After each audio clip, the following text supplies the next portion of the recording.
Assalamualaikum warahmatullahi wabarakatuh. Kami dari kelompok 7 yang terdiri dari Ida Farida, Faisal Nurul Hamdani, dan saya Salva Ramadina. Kami akan membahas mengenai materi etika sosial. Pertama-tama saya akan menjelaskan pengertian etika sosial. Apakah etika sosial itu? Etika sosial merupakan suatu etika sehubungan dengan relasi manusia dengan sesamanya dalam sosietas atau bisa disebut masyarakat.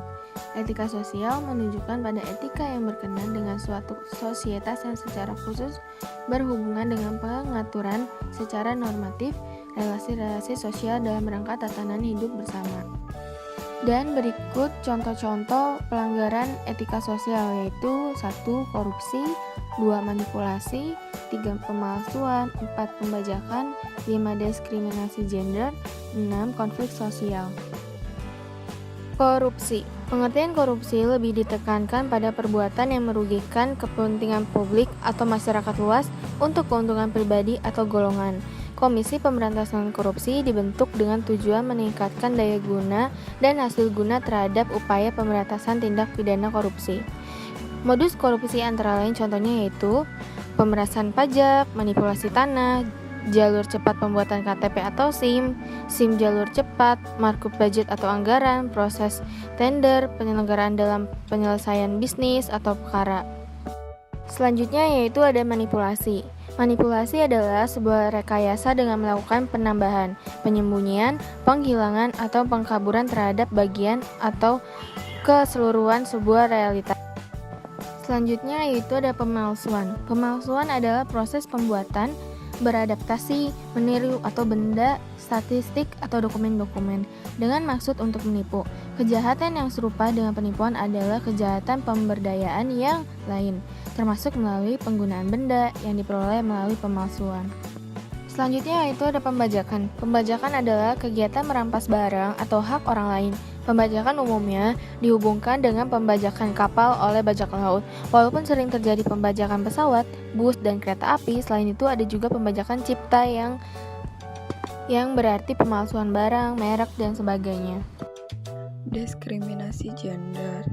Hakikatnya manusia memiliki kedudukan yang setara, laki-laki maupun perempuan. Keduanya diciptakan dalam derajat, harkat, dan martabat yang sama. Kalaupun memiliki bentuk dan fungsi yang berbeda, itu semua agar keduanya saling melengkapi. Diskriminasi dapat diartikan sebagai sebuah perlakuan terhadap individu secara berbeda dengan didasarkan pada gender, ras, agama, umur, atau karakteristik yang lain. Diskriminasi juga terjadi dalam peran gender. Sebenarnya, inti dari diskriminasi adalah perlakuan berbeda. Akibat pelekatan sifat-sifat gender tersebut, timbul masalah-masalah ketidakadilan. Diskriminasi hampir terjadi pada setiap periode sejarah. Konflik sosial. Konflik diartikan sebagai suatu proses sosial antara dua orang atau lebih, di mana salah satu pihak berusaha menyingkirkan pihak lain dengan menghancurkannya atau membuat tidak berdaya. Konflik dilatar belakangi oleh perbedaan ciri-ciri yang dibawa individu dalam suatu interaksi. Perbedaan-perbedaan tersebut diantaranya adalah menyangkut ciri fisik, kepandaian, pengetahuan, adat istiadat, keyakinan, dan lain sebagainya.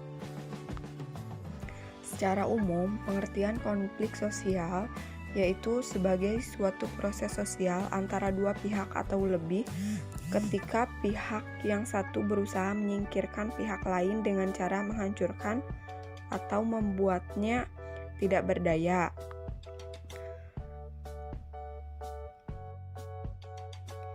Analisis contoh kasus. Gubernur nonaktif Sulawesi Tenggara, Nur Alam, diketahui memiliki 3 KTP. Salah satunya digunakan Nur Alam untuk berinvestasi di Aksa Mandiri yang diduga untuk menampung uang suap kepadanya. Hal itu terungkap saat Nur Alam memberikan keterangan sebagai terdakwa di Pengadilan Tindak Pidana Korupsi Jakarta, Rabu 28 Februari 2018. Nur Alam mengaku memiliki 3 KTP masing-masing, yakni KTP DKI Jakarta, KTP Kendari, dan satu lagi KTP yang mencantumkan jabatannya sebagai gubernur. Nur Alam diduga menggunakan KTP tersebut diantaranya untuk membeli sebidang tanah berikut bangunan di kompleks perumahan Premier Estate Blok 1/9 seharga 1,7 miliar. Kemudian digunakan untuk membuka polis dan rekening investasi di Aksa Mandiri Financial Service. Dalam pertimbangan, hakim menilai perbuatan Nur Alam tidak mendukung upaya pemerintah dalam memberantas korupsi. Namun, Nur Alam berlaku sopan dalam persidangan dan belum pernah dihukum. Nur Alam juga masih memiliki tanggungan keluarga. Kemudian, hakim mempertimbangkan Nur Alam yang mendapat banyak penghargaan sebagai prestasi sewaktu menjadi gubernur. Menurut hakim, Nur Alam terbukti menyalahgunakan wewenang selaku gubernur dalam memberikan persetujuan pencadangan wilayah pertambangan, persetujuan izin usaha pertambangan, eksplorasi, kemudian persetujuan peningkatan IUP eksplorasi menjadi IUP operasi produksi kepada PT Anugrah Harisma Berkah. Nur Alam terbukti merugikan negara sebesar 1,5 triliun. Menurut hakim, perbuatan melawan hukum tersebut telah memperkaya dirinya sebesar 2,7 miliar. Kemudian memperkaya korporasi yakni PT Billy Indonesia sebesar 1,5 triliun. Selain itu, Nur Alam dinilai terbukti menerima gratifikasi sebesar 40,2 miliar dari Richrof International Ltd. Menurut jaksa, uang dari Richrof itu ada kaitan dengan perizinan yang dikeluarkan terhadap PT AHB.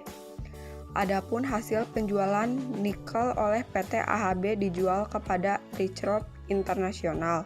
Menurut jaksa, karena bukan dari sumber yang sah, maka uang tersebut harus dianggap sebagai suap.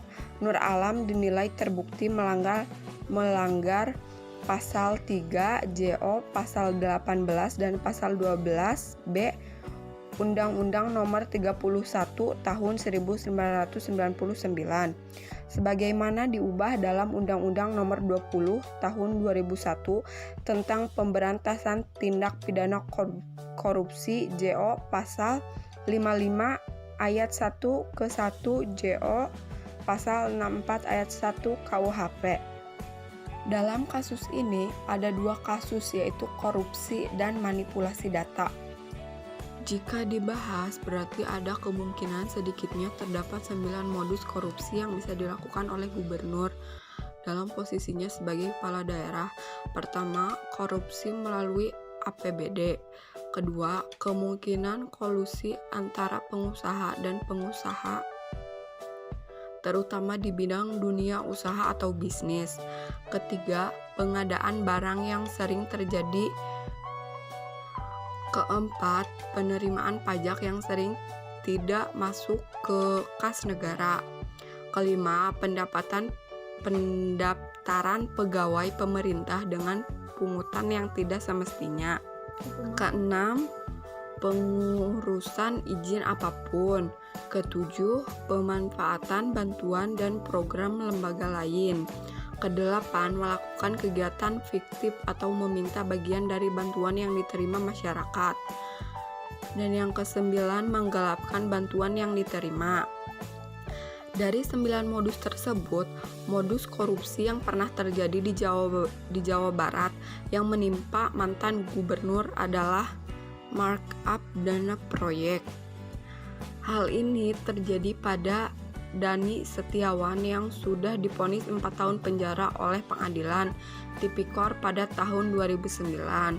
Kasusnya berupa korupsi pengadaan mobil pemadam kebakaran, ambulan, dan storm walls. Dan banyak juga para pejabat yang korupsi bekerja sama dengan para pembisnis atau pengusaha untuk mendapatkan dana yang besar dengan cara memanipulasi data keuangan seperti Gubernur Sulawesi Tenggara. Memanipulasikan data KTP untuk kepentingan bisnis dengan membeli sebidang tanah dan perumahan serta membuka rekening baru. Pemalsuan dokumen merupakan tindakan pidana yang diatur dalam Undang-Undang Nomor 24 Tahun 2013 tentang Administrasi Kependudukan. Di dalam pasal 93 undang-undang tersebut dijelaskan ancaman pidana penjara paling lama 6 tahun dan atau paling banyak denda 50 juta untuk pemalsuan dokumen kependudukan. Menurut kami, hukum yang pantas untuk kasus ini adalah mengikuti aturan undang-undang yaitu pasal 2 ayat 1 Undang-Undang Tipikor. Setiap orang yang secara melawan hukum melakukan perbuatan memperkaya diri sendiri atau orang lain atau suatu korporasi yang dapat merugikan keuangan negara atau perekonomian negara dipidana penjara dengan penjara seumur hidup atau pidana penjara minimal 4 tahun dan maksimal 20 tahun dan denda paling sedikit yaitu 200 juta rupiah dan paling banyak 1 miliar rupiah. Dengan adanya hukum dan peraturan ini, para koruptor bisa jerak dan menyesal. Kesimpulan, etika sosial merupakan suatu etika sehubungan dengan relasi manusia dengan sesamanya dalam sosietas, atau bisa disebut masyarakat. Etika sosial menunjukkan pada etika yang berkenaan dengan suatu sosietas yang secara khusus berhubungan dengan pengaturan secara normatif. Relasi-relasi sosial dalam rangka tatanan hidup bersama yang diurusi oleh etika sosial tidak berbeda dengan kesibukan etika sendiri sebagai suatu cabang dari filsafat. Sebagai cabang dari ilmu etika, ia mempelajari realitas sosialitas manusia. Sosietas itu sendiri dan dalam lingkup-lingkupnya seperti sosietas konjugal atau keluarga, sosietas yang di tengah-tengah antara keluarga dan negara, sosietas politis, dan sosietas internasional. Relasi-relasi individu dan komunitas dan bidang-bidang hidup tindakan individual maupun kolektif manusiawi yang melibatkan relasi sosial. Semuanya ditinjau dan dielaborasi dari sudut pandang etis atau baik, buruk, dan seharusnya dengan akal budi dengan terang hukum kodrat. Sekian penjelasan dari kelompok kami yaitu kelompok 7 mengenai etika sosial. Kurang lebihnya mohon maaf apabila ada yang ingin bertanya, kami